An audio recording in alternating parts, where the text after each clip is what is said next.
Hello, everyone, and welcome to Growing Together, a gardening podcast with me, John Lamb, and Don Kinsler, a lifelong gardener and the North Dakota State University Extension horticulturist for Cass County. Don, how are you doing this week? I'm doing great. Looking forward to today's program because, gosh, weather and gardening go so hand in hand. It is, and here we are. We're heading into this, as we record this, we're heading into the second weekend of November, and we're looking forward to a week ahead where it could get up to 50 and maybe even 60 degrees. I've got yard work.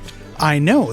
And so we thought we would have John Wheeler on, who was on earlier this summer, to talk about his garden and how weather affects gardening. And so we thought it would be great to have him back to talk about weather and gardening and how he's looking to winterize his garden. But first of all, John, thanks for coming back on the show. Yeah, thanks for having me. We had fun last time. Yeah, welcome, John. And the first things first, let's talk about how your garden did this year. How did your garden grow? It grew prolifically despite an odd year for precipitation. It was the summer ended up in our area with, and of course, rainfall. Summer rainfall varies from place to place, but overall, I would say that the rainfall in general in our region was not that deficient. It just didn't rain as often. We had fewer days with measurable rain this year. Now, up in the northern valley, they were very dry. It didn't get much rain up there. But around the greater Fargo area, over into the lakes and out into central North Dakota, the moisture wasn't bad. It's just that it all fell in a few days. And so there were long periods where things were dry. So gardeners had to do a lot of watering this year. And one thing that I noticed, when things happen, you sometimes think, wow, this is unique, and maybe it's not. But it seemed this year, one thing I noticed was that neighborhoods, such as within Fargo, varied so much. Rainfall, one would get rainfall, a few blocks away it wouldn't. It seemed kind of unusual. Maybe it wasn't, but it seemed like it was even spotty within neighborhoods in town. Did you notice that? It's possible. It's always like that, like you said. Yeah. There's always a difference. It's possible that with the fewer number of precipitation events, there was less opportunity for those things to even out. So it's possible. I don't have data to support that. And maybe we're so grateful when we did get rain and somebody else didn't that it just seemed so dramatic. Yeah, no doubt. You were trying a couple of different things this year, or that you were talking about where there was a shady area alongside of your house that you were planting some things. Just out of curiosity, how did those things go? And this was also your first year without a big tree in the backyard, right? The first year where I really got after it was the second summer without the trees. We had Dutch elm took out two big elms, so what I've discovered in the wake of the absence of those trees is that I can grow tomatoes, and that's lovely. I had a bumper crop of tomatoes. I made a lot of sauce and eating fresh tomatoes. And I read somewhere recently that's interesting. You wouldn't think this, but that what is it? Lipocene that's in tomatoes. You actually get more of that from sauce than you do from eating. I think that's right. From eating raw tomatoes. Really? Because it's consolidated. Yeah, it's one of those processes where cooking a tomato makes it better for you. Cooking green beans makes it worse for you. Right. Cooking broccoli, it's better to eat broccoli raw. Yeah. But it's actually a little better for you to eat tomatoes. So ketchup cooked. Actually maybe. Yeah, there you go. Reagan was right. Yeah. You remember that? Wasn't there some controversy about it? I don't know if there was any truth to it. It was politics. But there was some uproar about he was trying to count ketchup as a vegetable for school lunches. There's probably no truth to it, but it's a funny story. What were your favorite things that you grew this year? What were the things that really stood out to you in your yard? Any plants or vegetables or shrubs? You're gonna try and get me for names, and I'm not good at names, but I do a lot with containers. Okay. And I have a couple of areas of the yard where it's just convenient to put containers at various levels to create this array of flowers and plants at different heights, kind of a an English garden style. And that stuff was beautiful this year, especially this fall, because we had such a lovely September and October where we finally got rain and it stayed warm. So the flowers kept blooming. Some of them that had quit bloomed again, And I was one of those that had a second round of lilacs, and I had an mock orange that bloomed a second time. Oh, you did, because I'm writing about that in this Saturday's Garden column. Oh, okay, yeah. Yeah. Yeah. I know that's happened before. It's not incredibly rare, but it's neat to see. But yeah, it is somewhat unique when lilacs, mock oranges, are blooming again in fall. Yeah, so I'm actually writing about that. I read a book years ago. I'm going to come up with a name here. He wrote for the New Yorker. He's a nonfiction writer. I'm sorry, I can't come up with a name. It'll hit me probably after the podcast. But his first book was written in the 1970s called Oranges, and it started out as a article for the New Yorker and eventually turned into a book leak for him. So it's like mid-1970s, all the information in the world about oranges, and it's fascinating. But John McPhee. Okay. But partway through the book, there was a fascinating thing about when oranges first got to Europe. Louis, the Sun King, Louis the 16th,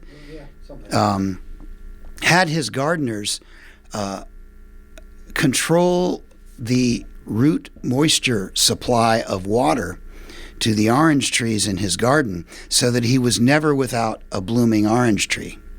Oh, really? Year-round. And they would do that by totally controlling the water because to the roots. One of the things I write about why things bloom out of season is the drought dormancy, Yes. the stress, and then when that plant recovers, such as from drought stress, then it kind of thinks it's spring coming out of a stress dormancy, and so it'll bloom again. So that's interesting. So he could control the blooming by the amount of water that was given. So they kind of thought the plants, oranges, must have thought it was spring. Yeah, they fool the plants, and that method, that technology was around in the Renaissance. So, interesting. Fascinating. And it happened naturally to us this year. Exactly. I know that I had like some things like coleus were going great, into late October, and I felt kind of bad. I finally thought like the ground's going to freeze. I'm just going to cut them down, but they were still, some of those hardy plants were still growing really pretty great. We've still even got some ferns that are green in our planters that I finally had to pull out just last weekend. So yeah, because until this most recent cold spell zapped some of the things had really held on. I mowed my lawn twice in October, and I often years, if it's a little dry, especially when I had shade, I wouldn't mow after Labor Day. Sure. If it was a little dry. I think this weekend we're going to see a lot of people mowing next week. I'm going to mow again. Mowing in November. This is kind of an odd thing, and we've had. I'm going to do it. We've had a lot of relatively. We've had more and steadier precipitation this fall. Like since Labor Day. We've definitely made up. Yeah, so we are seeing the yards are a lot greener now. And there was an opportunity if you'd wanted to after that little snow system that we had. It snowed heavily west of here, but we just had a little light snow. If somebody had really been bound and determined, they could have snowblowed that snow and then mowed their lawn. Well, the grass was so nice and green poking through that snow, and the snow of the moisture even kind of made it greener. Well, we're going to take a quick little break, and when we come back, we're going to talk more weather and more gardening with John Wheeler.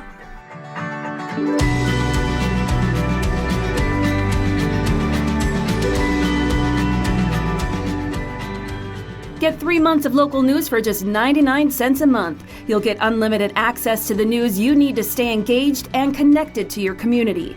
Visit inforum.com/subscribe now to get 3 months of local news for only 99 cents a month. All right, we're back. We're talking with John Wheeler. And so, John, when we had you on earlier this summer, we were talking about the potential for weather trends this winter and what that would mean for gardeners. So now here we are in November. What are you seeing as far as trends? Like what could this winter bring as far as weather goes, and how do you think that'll affect gardening? As always, when you're talking long-range forecasting, you phrase it as what could, and that makes it seem like, well, weather could do anything, right? Well, yeah, but there are some things that are going to be more likely this winter than other winters, and so we can look at the signals. The one primary signal that we have this winter we talked about last time, and that is there's a fairly moderately strong El Nino in the Pacific Ocean. And what that means is that parts of the Pacific Ocean and the tropics that are typically cool because of upwelling currents, particularly off the coast of South America, and from there because of the trade winds out into the Central Pacific, that area of tropical water, which is typically relatively cool, will be relatively warm because the trade winds slow down during an El Nino. And that shifts the focus of intense thunderstorm activity to different parts of the Pacific Ocean in the tropics than is typical in a non-El Nino year. So that puts a lot of energy into the upper atmosphere, which can impact the position of the jet. So El Nino has certain known impacts around the world. They're by far the impacts are strongest in the tropics, but there are definite impacts outside of the tropics, including here in the mid-latitudes. It's just that here in the mid-latitudes, those things can and often are overcome by other features. So El Nino doesn't mean we're going to have a certain type of winter, but it does increase the odds of it being not as cold. And it's not just El Nino, but where is the water temperature warmest this year? There are different kinds of El Ninos. There's another factor that has surfaced, and that is that a large area of the North Pacific Ocean, sea surface temperatures are anomalously warm this year, and more so than we would see. It's probably just a random thing, the whims of big storms and climate change has something to do with it. But I try not to relate climate change to any particular year. Climate change is measured in the frequency of things and the strength of things over years and decades. So you don't say that's a climate change storm, right? You don't say this is a climate change winter. So what we have is a lot of warm water that will likely impact the jet stream. And it looks like what that's been doing this fall is kind of the same thing we were seeing this summer. With El Nino, we would expect the jet streams to be placed a little further north in North America and oriented a little bit northwest to southeast. And that means that the jet stream, the primary jet stream, the polar jet stream, would be coming sort of at us out of the northwest, but it would be weaker than usual because a southern branch would be enhanced by the tropical storm energy from the tropical Pacific, right? So what that means is typically the south gets a little stormier. There will be more wintertime tornadoes in an El Nino winter in the mid-south. And up here, we probably as a rule of thumb, it's not as cold. There are fewer Arctic air outbreaks, and we don't often get the super snowy winters. What I think may happen this year, though, is I think we may see a few pretty good storms. In other words, I would not expect, I think the odds are better of this not being an incredibly dry winter. I think the odds are still looking pretty good that it will end up being warmer than average. That's not to say there won't be 25, 30 below a few times. We'll have some cold air, but maybe not as many intrusions. They won't maybe not last as long. Maybe they'll come later in the winter and not earlier. As you know, here before Thanksgiving, it looks like it's going to get really pretty warm again for a while and probably stay that way, which is good because all of those containers that I had flowers in got snowed on, and I didn't put them in the shed yet. So. And I don't have the old flowers pulled out yet. So we have some work to do. Yeah, we could thaw out those containers, and then they'll thaw out. Rather, we can empty them and then store them properly. Yeah.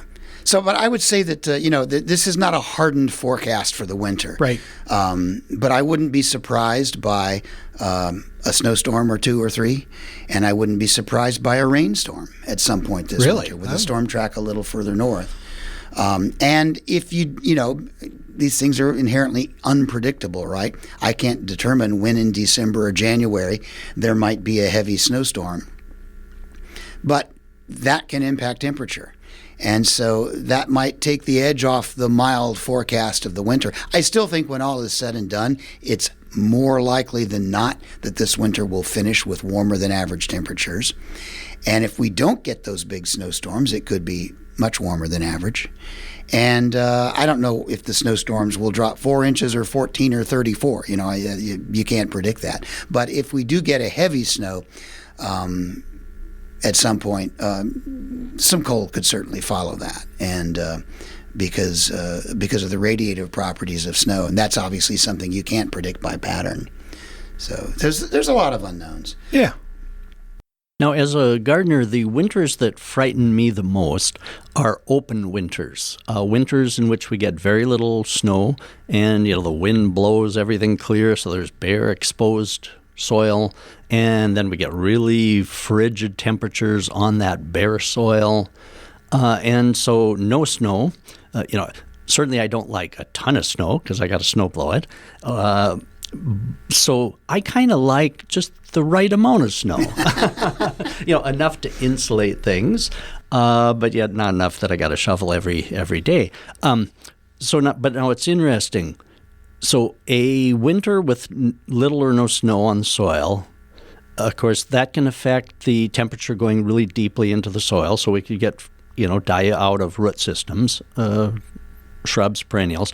But also, if we don't have much snow and we get warmer temperatures, that can also contribute to the freezing and thawing of perennials. And I like the old gardening term heaving.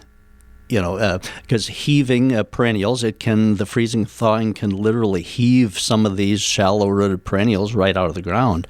And so it's interesting. A lack of snow cover can be detrimental both in a warmer winter and a very frigid winter. So I kind of watch the snow amount carefully. And of course, it's hard to tell too. It's hard to guess. How much protective mulch should I put over my tender chrysanthemums? So it's interesting. So I get concerned over open winters. Yeah. Well, I think you'll find that frost depth and ice depth on lakes, which is related to this, are much more related to snow depth in winter than they are to the temperature of the winter. The frost will, because even a very mild winter around here goes below freezing, and if it's below freezing, you're putting cold temperatures down into the soil, right? Snow blankets. A lot of the soil temperature is defined. If there's a blanket of snow on it, it's defined largely by the radiative process. Earth is a giant heater. And so there's heat that's coming out of the center of the earth all the time. And snow will blanket that, and it just like a blanket in bed. It keeps you warm because you produce heat. A blanket keeps you warm because you produce heat, and the blanket keeps that heat near you. That's what snow does. Yeah, we really saw that last winter when we had generous snow cover before the soil really cooled down, is that a phrase? Before the soil got we had cold, hard freeze, yeah. That snow really insulated it, and there really wasn't much cold down in the soil. Right. So even in a very mild winter, if there's limited snow cover, you're going to get the frost will penetrate. And also, if the snow is deep and wide and evenly distributed over a wide area, in other words, not blown clear on this field and then drifted 20 feet high on over here, but if it's relatively covered everywhere, you don't get that frost heaving. You get a more consistent soil temperature in the winter. I had a surprisingly high number of annual plants, hardy annual plants like pansies and things like that lived through the winter of 96, 97 because we got snow early and deep snow all winter long, and when that stuff finally melted at the end of the flood, there were plants that were alive under that because I don't think the frost had penetrated much at all that winter. Well, and some people's, like gladiolus bulbs, which are not hardy, winter hardy, but in that winter, and I think even last winter, some people's gladiolus corms did survive. They didn't dig them, and normally that's the death knell. But some people's things came back that shouldn't have. Mm-hmm. Don, we're talking about, a 10-day forecast now, roughly, we're looking at temperatures will be above freezing. It'll get above freezing. We'll stay above freezing at times. And you had talked that when you insulate, you really kind of want to wait until at least we have that first deep freeze, the first ground freeze. it would now be a good time to insulate, or should we wait until it cools down again? If we're talking about insulating shrubs or some plants that we want to make sure have some that things extra that might protection. have borderline winter hardiness and that you need to give a little protection. Some of the tender roses, the mums that I mentioned that are less winter hardy. Usually a person wants to apply that protective mulch after there is some cold in the ground. I like to call it keeping them comfortably frozen. So the idea isn't to prevent that soil from freezing, it's just to keep it comfortably frozen, but yet you aren't letting that cold penetrate so deeply. There can be a danger of putting protective mulch on too soon when that soil is too warm, because then those items can rot over winter. So that's a real problem, both with roses, perennials. So we do want to get some cold, and I like to let some actual frost get into the ground so that you can't get a shovel in it, and then provide the protection. And so let's see, time-wise, it's usually the first half of November that a person would be putting on your protective mulch. But if your soil isn't frozen, I think a person should wait and just test it with a shovel. And when you can't get a shovel into the ground, then put on the protective mulch. What do you think, John? Yeah, I've had things that have rotted that I've mulched too soon. And as I look at the weather pattern, I think this mid-November period before we get to Thanksgiving, it looks like there will be many days consecutively that will be not only in the 50s and 60s daytime, but above freezing at night. So we're not creating frost right now. We're not driving that frost down, and so. There may be time for a lot of these things. Of course, you never know when that next big snowstorm is going to be. And it doesn't take long, a couple of really cold nights, it doesn't take long for that cold temperature to penetrate the surface so that you can't get a shovel in. For example, that cold spell that we did have a few weeks ago, I lost track of what date it was, but that froze the soil such that... In October, though, you're saying. In October, yeah. So you couldn't get a shovel in during that period of cold. But now I think I can dig my carrots again.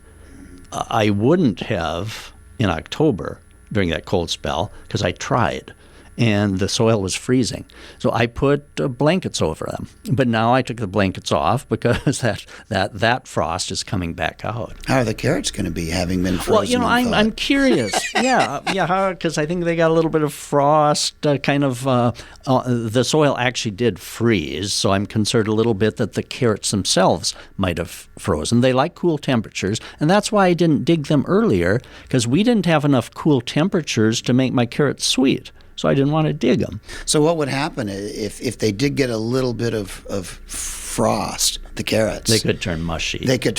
And they might even rot more quickly. And they might not right? store as long. Yeah, exactly. Okay, yeah. They're still not dangerous to eat or anything. No, not poisonous, but it could affect the storage ability. Sure. Okay. And because I didn't cover them on a couple of those frigid nights. And when I checked them the next day, I said, oh, shoot.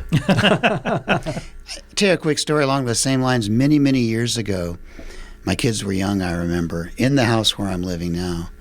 I used to get things from the National Arbor Day Association. You could, if you gave them $10 or something, they'd send you 10 little saplings. Yeah, little evergreens or other little trees. So I got 10 little blue spruce and it said, and these will arrive at the proper time for planting in your area. In your area. Yeah. Well, our area is one of those areas and that particular year, the package arrived and we had snow on the ground. But it had not been terribly cold yet. So talking about snow blowing the lawn to shovel the snow, shoveling the snow to mow the lawn, I went out and shoveled a plot in my garden and dug soil wasn't frozen yet, not sharply, and planted those trees and they survived. And I gave a few to neighbors and kept two, and those two I've since transplanted them, and they're healthy blue spruce that are in my yard, planted in the snow. All right, we're going to take another quick break. When we come back, more with John Wheeler.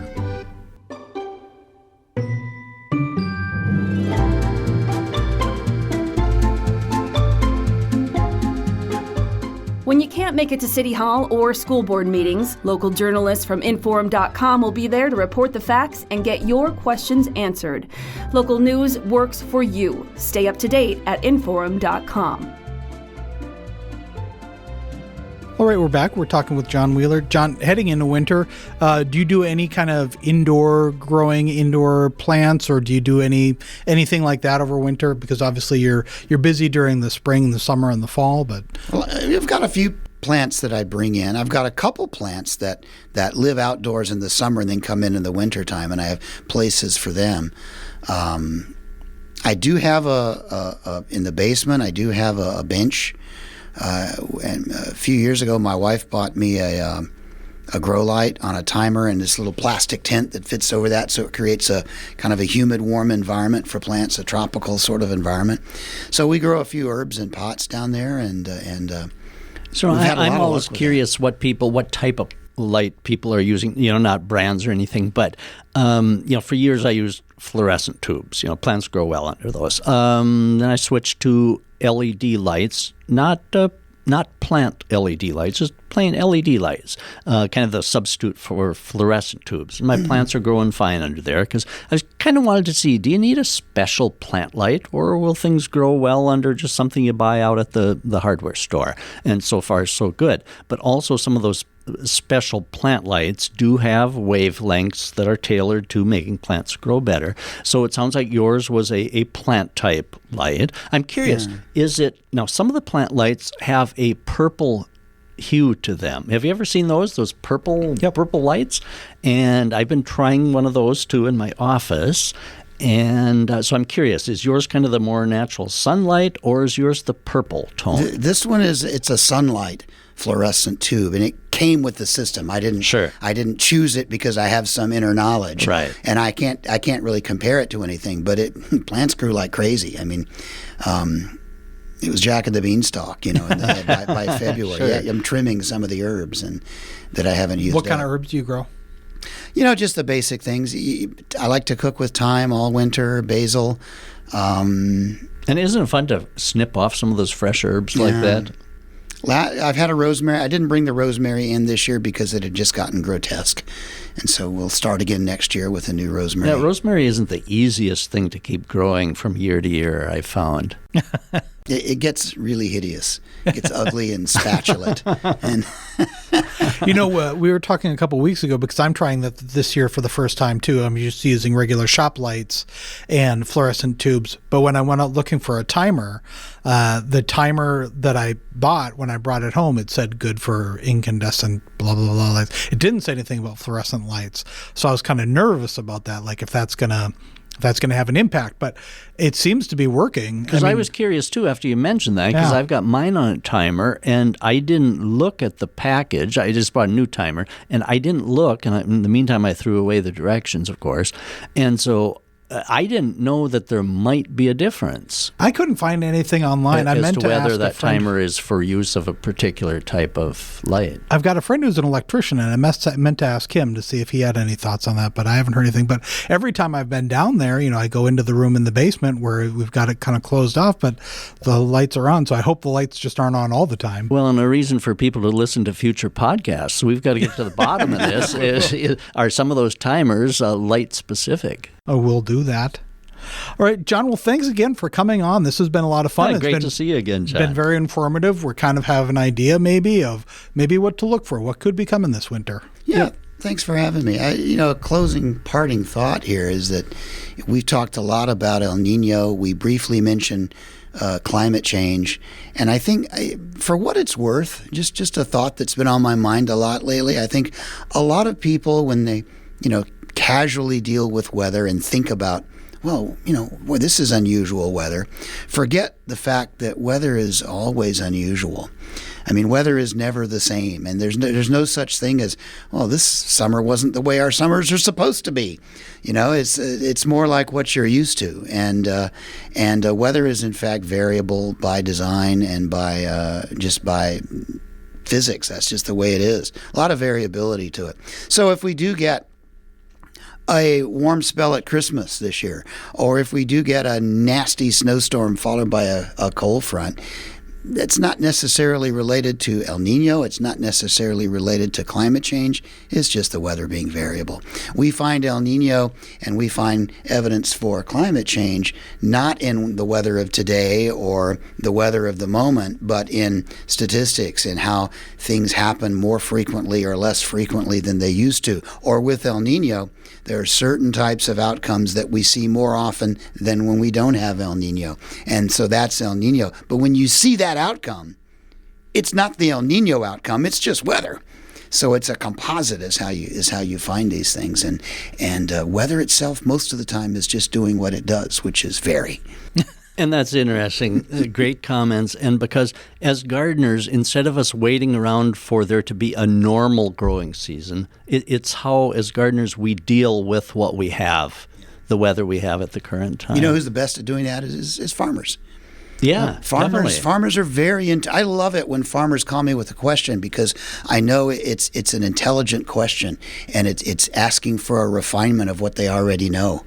And I love talking to farmers about weather because they're in tune with it and they know that it varies every year. And they know what to expect, what not to expect, but they know also to expect the unexpected. Great. Well, again, John, thank you very much for coming on. Yeah, Thank thanks, you. John. Red beer. Don, if people have questions for you about winter gardening or when to apply mulch or things like that, what's the best way to reach you? Give me an email, donald.kinsler@ndsu.edu. And feel free to send me your success stories as well. They're fun to hear as well. And you like the pictures? Oh, I love photos. Oh, that's my favorite part about a cell phone. Yeah. Is it's made photographs so easy. All right. Well, we'll talk to you again next week. Have a great week, everyone.